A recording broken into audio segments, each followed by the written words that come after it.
You are listening to the Free to Be Mindful podcast, which invites you along on a journey to learn of mindful living, grow in mental health, and inspire through personal growth. In a world where we can often feel much stress and overwhelm, this podcast provides bite-sized tips and real talk conversations, empowering you to embrace mindfulness and nurture your full potential. I'm your host, Vanessa de Jesus Guzman, licensed therapist, retired educator, entrepreneur, and mom of two. I'm passionate about helping busy moms reduce the overwhelm and to live life intentionally without losing their, here we go. Hello and welcome to episode 218 of the Free to Be Mindful podcast. I hope that you're feeling good, looking good, and doing better in this world than you were yesterday. So here's something that every mom can relate to. You're halfway through making dinner. You remember that you need to RSVP for that school event. So you grab your phone, but instead of RSVPing, you check your calendar and you realize that you haven't booked that doctor's appointment yet. So now you're on hold with the office while stirring the pasta and mentally planning next week's groceries. And meanwhile, the laundry's still in the washer because of course it is. And the dog is staring at you like, are we going on that walk or what? If you're taking your time out of your day right now to enjoy listening to today's podcast, but thinking about all the things that you still have to do and you're trying not to panic, I totally get it. Because we've all been there. Our minds naturally run a mile a minute and we have a gazillion things on our plate. And then all of a sudden, it feels like our focus is being pulled in a million different directions and there's no map to just bring us back on track. If your brain feels like it has 50 tabs open on a regular basis, my friends, you are not alone because we're here trying to manage the house and the kids, the partners, the job, the kids' extracurricular calendars, which more often than not are even busier than our own calendars half the time, and then trying to manage everything in between. But I ask you, are we managing our focus? And I know that sounds a little silly. And I ask that because I'm always hearing people say, oh, I'm so ADHD when their mind is scattered, which again, as a busy mom, two kids, a dog, three businesses, I get it. But therapist, it bothers me. It doesn't mean that we have diagnosed adult ADHD. So let's talk about what adult ADHD can look like. And then we'll see if our scatterbrains aren't due to ADHD, but what else can they be due to? And then, more importantly, after that, what do we do about this feeling that so many of us experience? And of course, with every episode, this is just sharing information and should not be considered for or substitute as a relationship with your own licensed clinician. This disclaimer, by the way, is always written down in the show notes, but I feel the need to say it because of the topic that we're discussing today. Okay, when we think of ADHD in kids, we just think of like ping pong balls who have a hard time sitting still. But it can be really more difficult to diagnose ADHD in adults because it looks differently.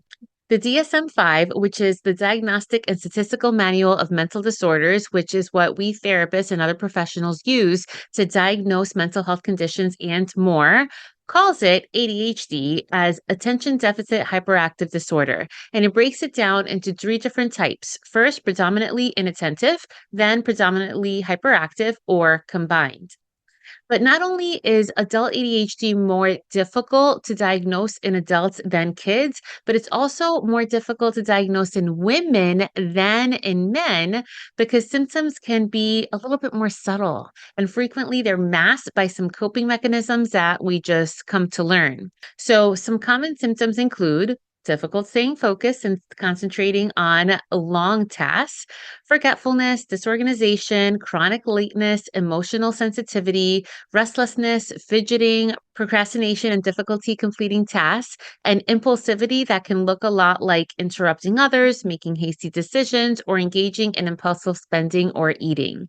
And it's important to mention, by the way, that ADHD symptoms can overlap with other conditions like anxiety or depression, which are more commonly diagnosed in women, leading to more misdiagnosis. And of course, you should not ever be diagnosing yourself based off of a simple checklist. But I know there are many of you out there who are, and you're listening and thinking, wait a minute, why does this sound like me? Do I have ADHD? Let's take it back a couple steps because, for starters, in our culture that we live in now, between social media, doom strolling, and all of the dings and pings that all of our devices make, it is truly hard to just focus. And keeping a holistic perspective, on last week's episode, episode 216, we discussed wellness strategies for perimenopause. I'll link to that in the show notes. And remember, we talked about for us busy moms who are 40 plus, it's important to consider how hormonal changes from menopause or perimenopause, or simply just aging, contribute to feelings of brain fog or distraction, which may be mistaken for ADHD.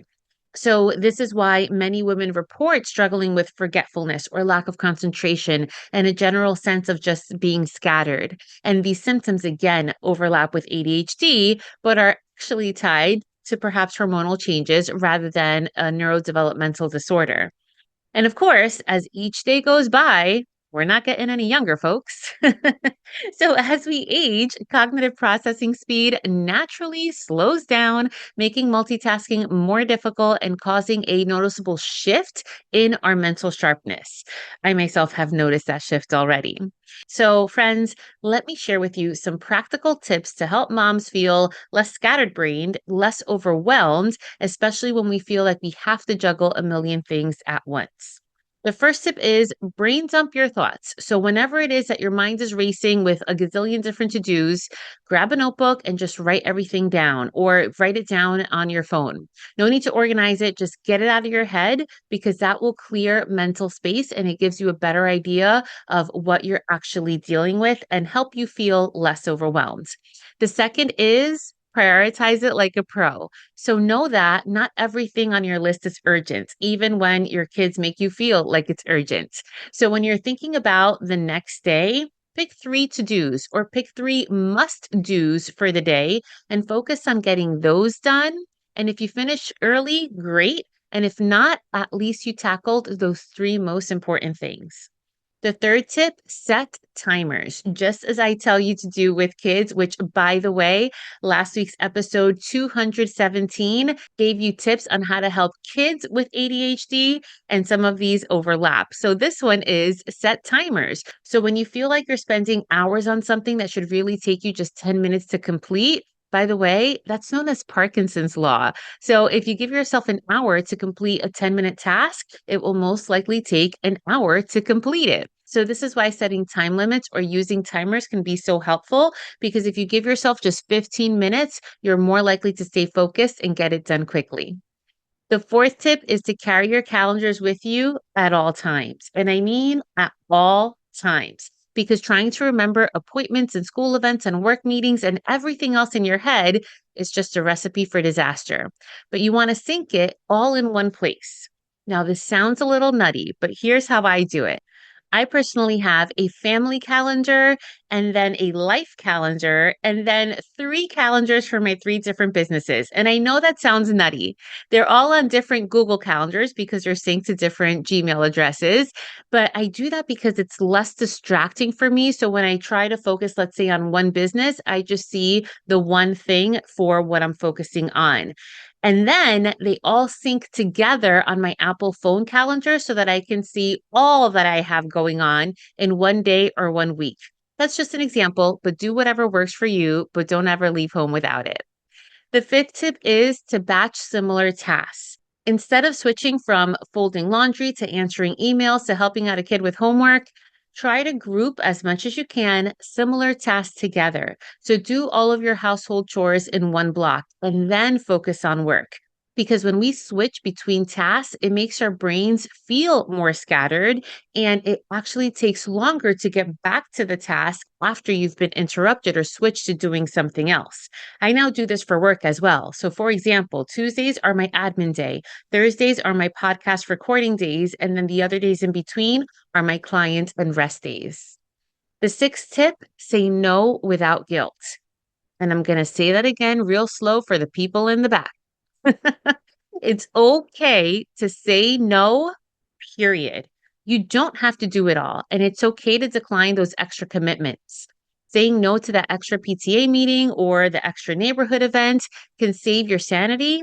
And guess what? People will understand. The seventh tip comes straight from my mom, and that is to declutter your physical space. If you're watching this on YouTube, you see that my office is always pristine. But I'll be honest with you, my bedroom, on the other hand, is an entirely different story. However, I do agree that a messy environment can make your brain feel more cluttered.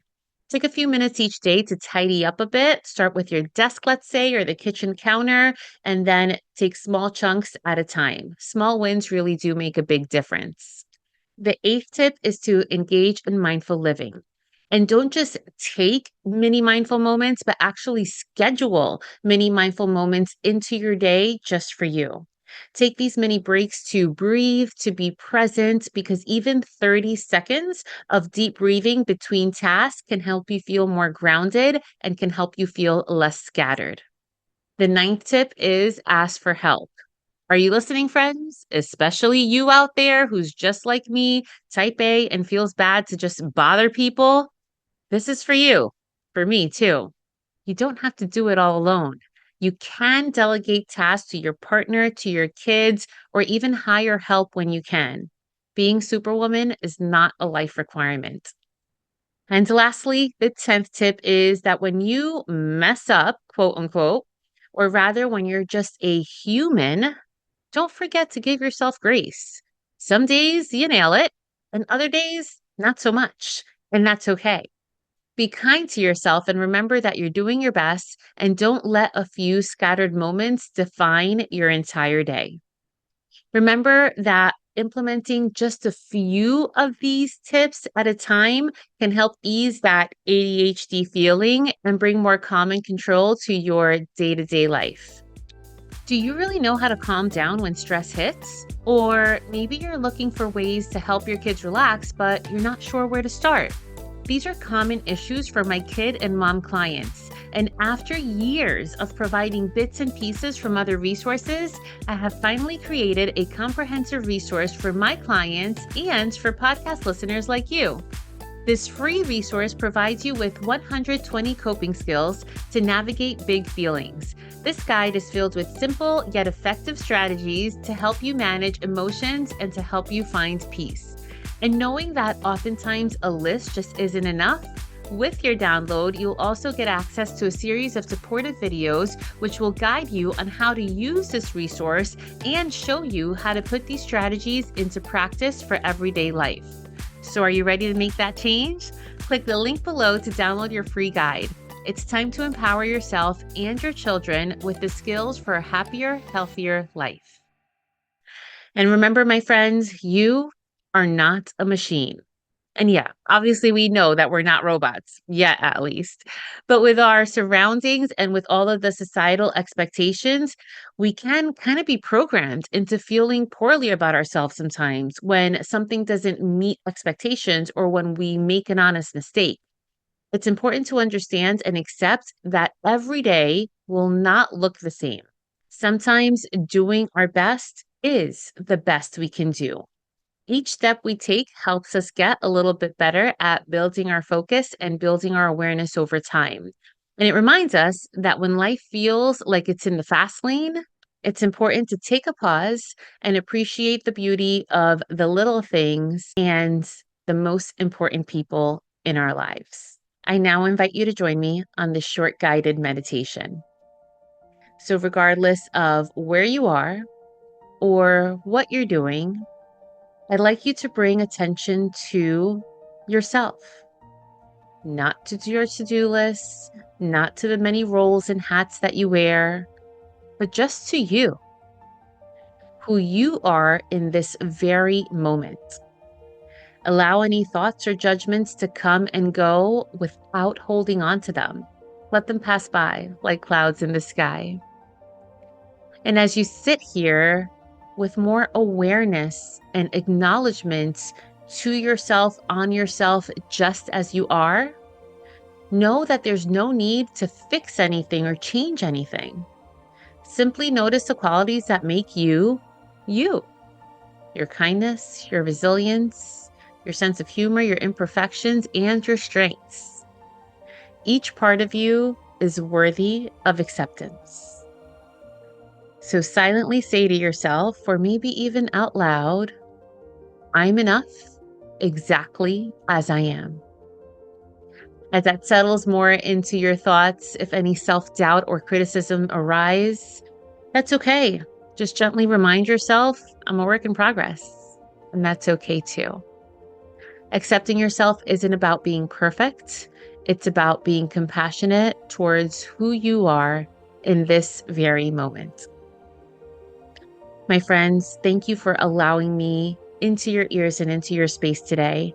And if you feel like this entire message could benefit a friend or a family member, please be sure to share it with them so that they too can make these simple changes in their lives. And as always, remember, in a world when we are free to be anything that we want to be, we are always free to be mindful. Thanks so much, and catch you next time. Free to Be Mindful exists because of viewers and listeners like you. If you're enjoying the podcast or felt this week's show resonated with you, please take a moment to leave a rate and review on the platform where you catch your favorite shows. That quick and easy act allows me to see what you're enjoying so I can deliver more personalized content that focuses on learning, growing, and inspiring. It also helps others find the podcast too. Don't forget to subscribe so you can listen along next week. And if you can do me the favor and share this podcast on social or with a friend who may benefit from the message shared today, that would be truly appreciated. In the meantime, I welcome you to follow me on social media across all platforms at Counselor V. De Jesus for more fun content. And remember, my friends, in a world where you are free to be anything that you want to be, you are always free to be mindful. Catch you next week.